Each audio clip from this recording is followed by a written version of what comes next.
पर मैं अपनी जगह से नहीं हिला। थोड़ी देर में ऋषभ भयानक आवाज में चिल्लाने लगा, खोल दे मुझे, मुझे भूख लगी है, खोल, मुझे खाना चाहिए, मेरा खाना क्यों खाया, खोल मुझे।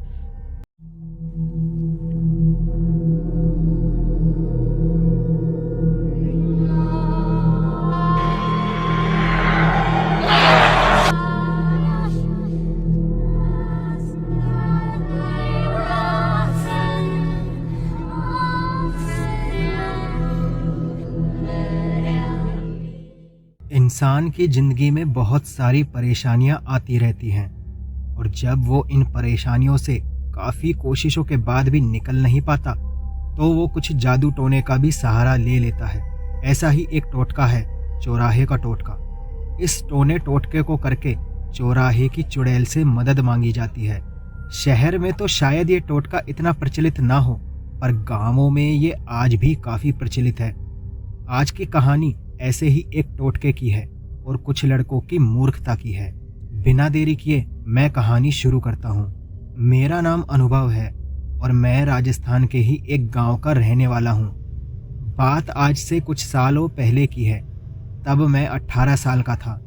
गांव के ही 3 लड़के गोलू, ऋषभ और प्रकाश मेरे दोस्त थे।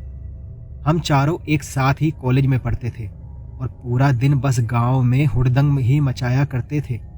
गांव में हम चारों को आवारा बदमाश कहकर पुकारा जाने लगा था। मेरे तीनों दोस्तों को शराब पीने का भी शौक था। मैं उनके साथ घूमता जरूर था, पर मुझे ऐसे किसी नशे का शौक नहीं था।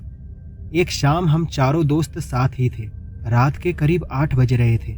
हमने गांव के एक ठेके से कुछ शराब की बोतलें ली और खेत में बैठकर पीने लगे। मैं बस उनके साथ ही था। मेरे दोस्त मुझसे पीने के लिए काफ़ी कहते थे, पर मैं नहीं पीता था। उस रात ऐसे ही बातें करते और शराब पीते 11 बज गए थे। हमारे पास जो चखने का सामान था वो ख़त्म हो गया था, पर शराब की अभी 1.5 बोतलें बची थी। मैंने तीनों से कहा भी कि बाकी बची शराब से कल पार्टी कर लेंगे, पर वो तीनों कहाँ मानने वाले थे। तो फिर हमारे बीच ये तय हुआ कि अभी ही चखने का बंदोबस्त किया जाएगा। तो हम चारों गांव में चखने के लिए कुछ खरीदने के लिए चल दिए, पर रात के 11 बजे गांव में कोई दुकान खुली मिलना नामुमकिन ही था। गोलू के हाथ में शराब की बोतल थी और तीनों लड़खड़ाते हुए बकवास करते हुए चल रहे थे। गांव की सड़कें सुनसान थी और जगह जगह अंधेरा भी था। पता नहीं क्यों आज मेरा दिल कुछ घबरा सा रहा था। लग रहा था जैसे कुछ बुरा होने वाला है, कुछ बहुत बुरा। चलते चलते हम गांव के चौराहे के पास पहुंच गए। तभी हमारी नज़र चौराहे की तरफ गई। चौराहे पर एक आदमी एक मिट्टी के बर्तन को रखकर कुछ प्रार्थना सी कर रहा था। उस मिट्टी के बर्तन में क्या था वो तो पता नहीं, पर वो आदमी कुछ अजीब तो कर रहा था। मैंने तीनों से कहा कि यहीं रुक जाते हैं, मुझे आगे जाना ठीक नहीं लग रहा। वो तीनों मेरा मजाक उड़ाने लगे और गोलू बोला, अबे तू क्यों डर रहा है, वो भी इस पागल आदमी से जो जाने यहाँ कौन सा टोटका करने में लगा है। चल इसे अभी बताते हैं। तभी वो आदमी वहां से अपनी बाइक पर जाने लगा। उसकी बाइक के हैंडल पर एक थैला सा लटका हुआ था जिसमें से कुछ सफ़ेद सफ़ेद सा गिरे जा रहा था। मेरे तीनों दोस्त चिल्लाते हुए उस आदमी की तरफ भागे कि उसके थैले से कुछ गिर रहा है। ये तीनों उसको पकड़ना चाहते थे, पर उस आदमी ने जरा भी हमारी तरफ नहीं देखा और वहां से बाइक पर चला गया। शायद ये भी उसके टोटके का हिस्सा था कि उसको पीछे मुड़कर नहीं देखना है। तभी मेरी नज़र गोलू पर पड़ी। गोलू उस मिट्टी के बर्तन के पास था और उस मिट्टी के बर्तन को देखकर बोला, लो भाइयों आ जाओ, चखने का इंतजाम तो हो गया। भला आदमी था शायद, देखो हमारे लिए क्या क्या छोड़ के गया है। हम सब उस मिट्टी के बर्तन के पास गए। उस मिट्टी के बर्तन में 2 अंडे, थोड़े सफ़ेद चावल, एक सफ़ेद कपड़ा, एक छोटी सी इत्र की बोतल, एक देसी शराब की बोतल और एक मांस का टुकड़ा था जो शायद किसी बकरे का कलेजा था। ये सब सामान उसमें रखा हुआ था। मैंने तीनों को समझाया कि ये सब हमारा नहीं है, हमें इसको नहीं छेड़ना चाहिए, कहीं कुछ उल्टा सीधा ना हो जाए। पर वो तीनों ने मेरी बात नहीं सुनी। तीनों वहीं अब साथ लाई बची हुई शराब पीने लगे और उस बर्तन में रखा सामान खाने लगे। उन्होंने उस बर्तन में रखी देसी शराब भी पी ली। मेरी नज़र तभी चौराहे के दूसरी तरफ की झाड़ियों पर गई, जहाँ चौराहे की थोड़ी सी ही लाइट पहुँच रही थी। वहाँ मुझे एक काला साया दिखाई दिया, जो किसी औरत का साया लग रहा था। उस साये में से मुझे पीली चमकती आंखें दिखी और वो आंखें मेरे तीनों दोस्तों को ही देख रही थी। अचानक वो साया जाने कहाँ गायब हो गया। ये देखकर मैं बहुत घबरा गया था। मैं समझ गया था कि कुछ बहुत बुरा होने वाला है। हम तीनों फिर कुछ देर बाद अपने घर चले गए। अगले दिन सुबह सुबह गोलू के घर से फ़ोन आया कि गोलू की तबीयत बुरी तरह खराब हो गई है। वो अपना सिर कभी दीवार में मार रहा है तो कभी इधर से उधर भाग रहा है और बस खाना मांगे जा रहा था। मैं ऋषभ और प्रकाश के साथ फौरन गोलू के घर गया, पर हमारे पहुंचने से पहले ही गोलू ने खुद ही चाकू से अपना पेट चीर दिया था। जब हम उसके घर पहुंचे, उसके घरवाले बिलख बिलख कर रो रहे थे।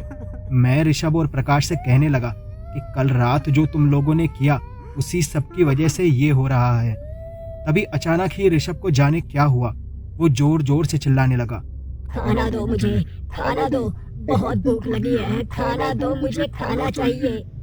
मेरा खाना क्यों खाया? बोलो क्यों खाया? खाना दो मुझे, खाना दो। वो ये सब बोलते हुए इधर उधर भागने लगा और जो कुछ भी मिलता उसको खाने लगा। ऋषभ के माता पिता भी गोलू की मौत की खबर सुनकर तब तक वहीं आ गए थे, पर अब ऋषभ की ऐसी हालत देखकर वो भी घबरा गए। जैसे तैसे हम लोग ऋषभ को लेकर ऋषभ के घर आ गए और उसको बेड पर बांध दिया ताकि वो खुद को नुकसान न पहुंचा ले।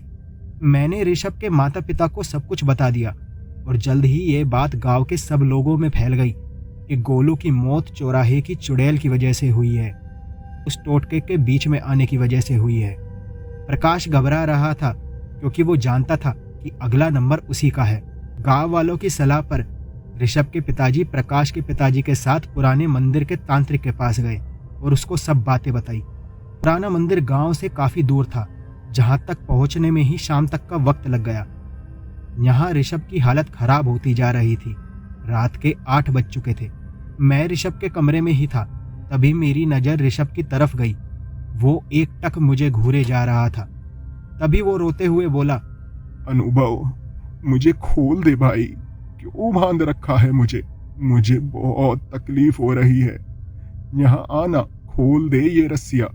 पर मैं अपनी जगह से नहीं हिला।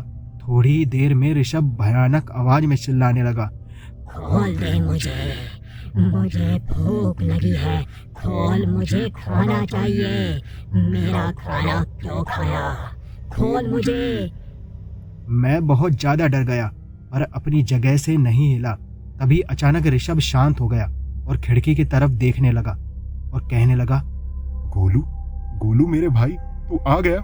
मैंने खिड़की की तरफ देखा पर मुझे वहां गोलू नहीं, वो चौराहे पर जो काला साया दिखाई दिया वो दिख रहा था। पर ऋषभ को तो कुछ और ही दिख रहा था। मैंने डर की वजह से आंखें बंद कर ली और फिर जब आंखें खोली तो मुझे भी गोलू वहां खड़ा दिखाई दिया। गोलू अजीब तरीके से मुस्कुरा रहा था और ऋषभ को घूरे जा रहा था। वो धीरे धीरे ऋषभ की तरफ बढ़ने लगा। मैं ये समझ चुका था कि वो गोलू नहीं है, वो तो वही चौराहे की चुड़ैल है जो अब बलि लेने आई है। डर की वजह से मेरी आवाज भी नहीं निकल पा रही थी। मैं इतना डर गया कि मेरे पाँव भी जम गए और मैं हिल भी नहीं सका। क्या पता मेरी ये हालत डर की वजह से थी या फिर उस चुड़ैल के जादू की वजह से। गोलू ऋषभ के पास पहुंच गया और उसने अपने हाथ ऋषभ की तरफ बढ़ाए। गोलू के हाथों पर अब लंबे नाखून थे। उसने अपने नाखूनों से ही ऋषभ का पेट फाड़ दिया और उसकी अंतड़ियां पेट से निकालकर खाने लगा। कुछ देर में ही वो गायब हो गया। उसके जाते ही मुझमें जैसे जान वापस आई। मैं बाहर भागा। ऋषभ और प्रकाश के पिताजी वहां गेट पर आ चुके थे। उनके साथ पुराने मंदिर का तांत्रिक भी था। मैंने उनको सब कुछ बताया। ऋषभ के पिता बेटे की मौत के बारे में सुनकर वहीं बेहोश होकर गिर पड़े। प्रकाश के पिताजी जानते थे अब उनके बेटे की जान को खतरा है। वो फौरन तांत्रिक के साथ अपने घर की ओर चल दिए। घर आकर प्रकाश की हालत देखकर हमारी हालत खराब होने लगी। उसका भी हाल उन दोनों की तरह होने लगा था। हम सभी ने मुश्किल से प्रकाश को एक कुर्सी पर बांध दिया। तांत्रिक ने प्रकाश के पिताजी से कहा कि इन लड़कों ने चौराहे की चुड़ैल का अपमान किया है, उसके भोग को खाया है, उस टोटके के बीच में आए हैं इसलिए अब वो चुड़ैल इनकी बलि ले रही है। प्रकाश के पिताजी तांत्रिक के आगे गिड़गिड़ा कर उनके बेटे को बचाने का उपाय पूछने लगे। तांत्रिक ने आगे कहा, वो चुड़ैल बहुत शक्तिशाली है, उसको कोई रोक नहीं सकता। हाँ, पर अगर वो खुद ही इस लड़के को माफ कर दे तो शायद ये बच सकता है। आप जल्दी से एक मिट्टी का बर्तन ले आइए, उसमें सफ़ेद कपड़े को बिछाकर उसमें 2 मुर्गी के अंडे, सफ़ेद चावल, 4 बर्फी, एक छोटी इत्र की शीशी और एक कच्ची शराब की बोतल और बकरे के कलेजे का मांस रखकर आज रात ठीक 10 बजे चौराहे पर रखाइएगा। और साथ में एक थैले में इतना नमक ले जाइएगा कि जब चौराहे पर यह सामान रखकर आप वापस घर आने लगे तो पूरे रास्ते नमक थैले से बिखरता हुआ आए। और ध्यान रखना, चाहे जो हो, आपको वहां से वापस घर आते समय पीछे मुड़कर नहीं देखना है। वहां से वापस आते समय वो चुड़ैल आपको फंसाने की पूरी कोशिश करेगी। किसी की भी आवाज में आपको आवाजें आने लगेंगी और भी बहुत कुछ हो सकता है, पर आपको कभी भी पीछे मुड़कर नहीं देखना है। भूल कर भी पीछे मत देखना। अगर देख लिया तो आपके बच्चे को और आपको कोई नहीं बचा सकता। बस इतना करिए, शायद आपका बेटा बच जाए। और एक बात का और ध्यान रखिएगा, उस बर्तन को चौराहे पर रखकर आपको उस चुड़ैल से प्रार्थना करनी है कि आपके बेटे की जान बख्श दे, उसको माफ़ी दे और उसकी रक्षा करे, उसकी नादानी के लिए उसको माफ़ कर दे।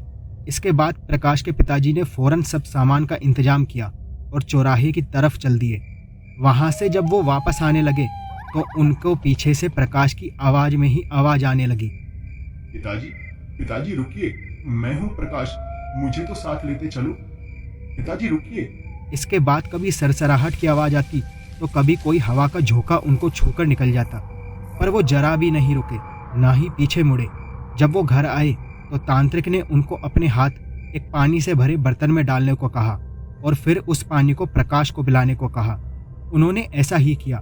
उस पानी को पीते ही प्रकाश की आंखें जो सफ़ेद पड़ चुकी थी सामान्य होने लगी और थोड़े ही देर में वो पहले सा सामान्य हो गया। प्रकाश तो बच गया था, पर उस दिन की नादानी की वजह से हमने अपने 2 जिगरी दोस्त खो दिए थे।